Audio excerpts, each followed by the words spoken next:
सभी दोस्तों को एक बार फिर से नमस्कार। मित्रों, स्वागत है आपका राजधानी यूट्यूब चैनल पर। आज जो हम बात करने जा रहे हैं, ये बात करने जा रहे हैं आपके एंटीबायोटिक में अरावली पर्वतमाला, एक ऐसा टॉपिक जहां से आपका सवाल बनता है। और आपको पता है कि आपका जो अटैक कर रहा हूं मैं, सीधा अटैक मेरा उन प्रश्नों पर है जहां से आपका एग्जामिनर पूछता है, जहां से आपको घंटे भर लग जाते हैं पढ़ते पढ़ते, लेकिन समझ में नहीं आता। यहाँ मात्र 5 मिनट में पूरा टॉपिक आपका रिफ्रेश होता है। चाय पीते पीते, घूमते घूमते इनको आप कर सकते हो। अरावली पर्वतमाला मैंने आपको बहुत अच्छी तरीके से बताया था कि ये जो आप लोगों के अरावली है, ये अरावली आपके राजस्थान के भौतिक प्रदेशों को हमने 4 भागों में बांटा था। मैंने बताया था कि आप लोगों के 2 भौतिक प्रदेश आपके तैतीस महासागर के अवशेष है और 2 भौतिक प्रदेश आपके गोंडवाना लैंड के अवशेष हैं। गोंडवाना लैंड से या तो आप लोगों के पर्वत बने या आपके पठार बने, और 33 महासागर जो कि आपके मलबा आया, मिट्टी आई, उससे जमाव से बना, या तो आपके मैदान बने या आपके मरुस्थल बने। मैंने आपको यह भी बताने का प्रयास किया था कि सबसे पहले राजस्थान में पर्वत बने, फिर पठार बने, और फिर आपके गोंडवाना लैंड के अवशेष पहले है और 33 महासागर के अवशेष बाद में है।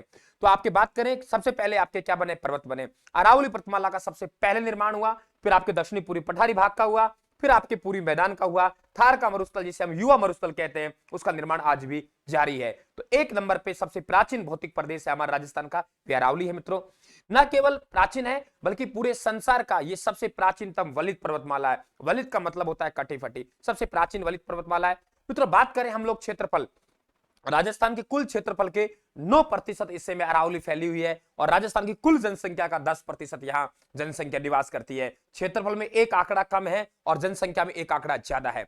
अरावली की बात करें तो अरावली जो है आपके, इसकी जो जड़ें हैं वे आपके अरब सागर तक फैली हुई हैं। अरब सागर को इसीलिए अरावली का हम पिता कहते हैं। ये देखिए, राजस्थान के दक्षिणी पश्चिम से उत्तर पूर्व की ओर, ये बहुत बार सवाल पूछाता है, दक्षिण पश्चिम से उत्तर पूर्व की ओर फैली हुई है।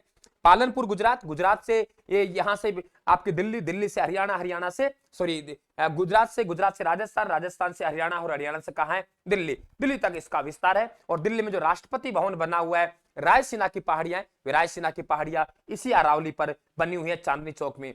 तो बात करें राजस्थान में प्रवेश कहां से कर रही है? राजस्थान में प्रवेश कर रही है सिरोही से। और देखिए, मध्यवर्ती राजस्थान को लगभग 2 भागों में बांटती हुई कहां जा रही है? आप लोगों के उत्तर पूर्व से, आपके सिरोही से एंट्री की और आपके झुंझुनू से बाहर निकल जाती है, और आगे देखो टुकड़ों के रूप में जाती है। तो विस्तार देखिए, आपसे पूछेगा विस्तार तो आप कहेंगे सर दक्षिण पश्चिम से उत्तर पूर्व की ओर विस्तार कम होता चले जाता है, और उत्तर पूर्व से दक्षिण पश्चिम की ओर विस्तार बढ़ता चले जाता है। आपको चेक कर लेना है कि आपसे क्या पूछा गया है, उसके अकॉर्डिंग आपको जवाब देना है।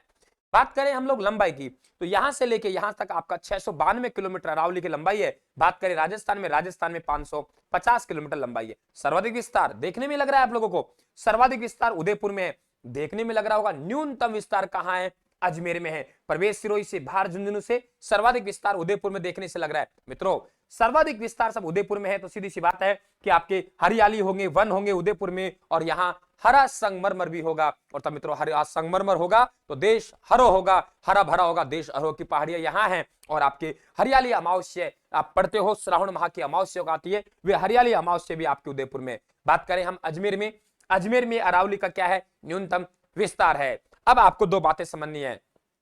अरावली का सबसे ऊंचा बिंदु, तो अरावली का सब समुद्र तल से ऊंचाई 930 होगी। सर्वाधिक विस्तार उदयपुर में, न्यूनतम विस्तार अजमेर में। अरावली का सबसे उच्चतम बिंदु, मेरे दोस्तों, अरावली का सबसे उच्चतम बिंदु, सबसे ऊंचाई अरावली की जो है कहां है? सिरोही। और सिरोही में आप लोगों के क्या है? माउंट आबू। माउंट आबू में क्या है? आपके गुरु शिखर। तो अरावली की सबसे ऊंची चोटी गुरु शिखर है। वैसे गुरु शिखर है, गुरु शिखर की जो ऊंचाई है वे आपके 1722 मीटर है। 1727 नहीं है, 1727 5 मीटर का ये मंदिर है ऊपर, उसे जोड़ेंगे 1727। लेकिन 1727 क्यों? मंदिर क्यों जोड़ेंगे? मंदिर तो हम कितना ऊंचा बना सकते हैं। तो ध्यान रखना 1722। सबसे नीचा स्थल, वेरी इंपॉर्टेंट क्वेश्चन, ध्यान रखना। राजस्थान का सबसे ऊंचा स्थल गुरु शिखर, राजस्थान का सबसे नीचा स्थल सांबर झील। राजस्थान का ना, हमें पर्वत से कोई मतलब नहीं है, राजस्थान का सबसे, तो ध्यान रखना सांबर। अब पूछे अरावली का तो है ही गुरु शिखर, लेकिन अरावली का सबसे निम्नतम बिंदु पूछे तो पुष्कर घाटी कहां है? अजमेर में। सबसे ऊंची चोटी बात कर चुके गुरु शिखर। मित्र, आपको 3 पठार याद करके जाने हैं। सबसे ऊंचा पठार, ऊंचाई में उड़ते हैं, उड़ेंगे तो सिरोही में, तो सबसे ऊंचा पठार राजस्थान का उड़िया पठार है, लगभग आपके 1360 मीटर के आसपास इसकी ऊंचाई है। और उसके बाद दूसरा पठार आपका आबू पठार है। आबू पठार तीसरे नंबर पे। बोरहाट का पठार आपके 1225 मीटर पे। आबू पठार दूसरा नहीं है, दूसरे नंबर पर सबसे ऊंचा पठार बोरहाट का पठार है। गोगुंदा कहां पड़ता है? उदयपुर में।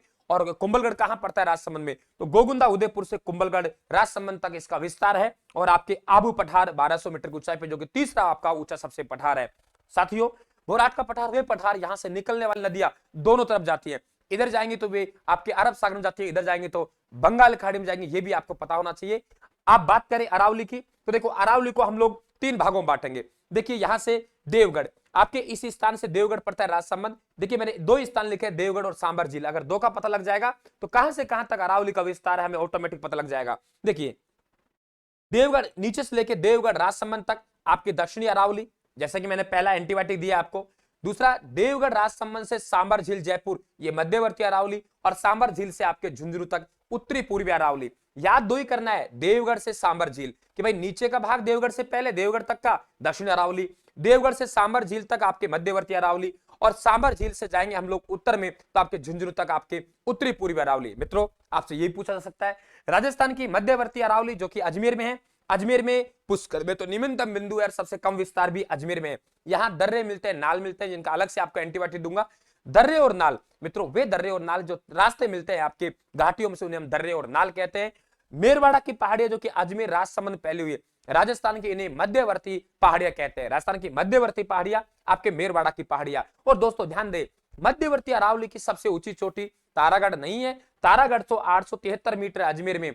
अजमेर में एक चोटी है जिसे मोराम जी की कहते हैं, मोराम जी की चोटी 933 मीटर है, तारागढ़ 873 मीटर है। और पूछे आपसे, ये आपके उत्तरी पूर्वी अरावली है, तो उत्तरी पूर्वी अरावली की सबसे ऊंची चोटी रघुनाथगढ़ है साथियों। और रघुनाथगढ़ 1055 मीटर कहां है, आपके रघुनाथगढ़ सीकर में। हालांकि चोटियों का अलग से एंटीबायोटिक दूंगा। ये आपके अरावली है। देखिए अरब सागरीय मानसून यहां से जाएगा, तो अरब सागरीय मानसून के क्या है, समानांतर है। ऐसे समानांतर होने के कारण इसे साथियों आड़ा भाटा भी कहते हैं। और देखिए यहां अरब सागरीय मानसून वर्षा नहीं करने देता है, तो ये कारण है। अच्छी फायदा ये है कि ये मरुस्थल को आगे नहीं बढ़ने देती। नुकसान ये है कि आपके अरब सागरीय मानसून के समानांतर होने के कारण इसके नजदीक से गुजर जाता है, इधर वर्षा नहीं पाती। अरावली को हम मित्रों योजना प्रदेश कहते हैं। योजना प्रदेश इसलिए कहते हैं क्योंकि यहाँ अधिकांश आपके खनिज मिलते हैं अरावली में, तो योजना प्रदेश कहते हैं। 50 सेंटीमीटर की वर्षा रेखा है जो आपके थार के मरुस्थल से अरावली को अलग करता है, ये आपको पता होना चाहिए। तो ये आपके पूरी अरावली पर्वतमाला मैंने पढ़ाई है, आपको एक सवाल अच्छा मिल जाएगा।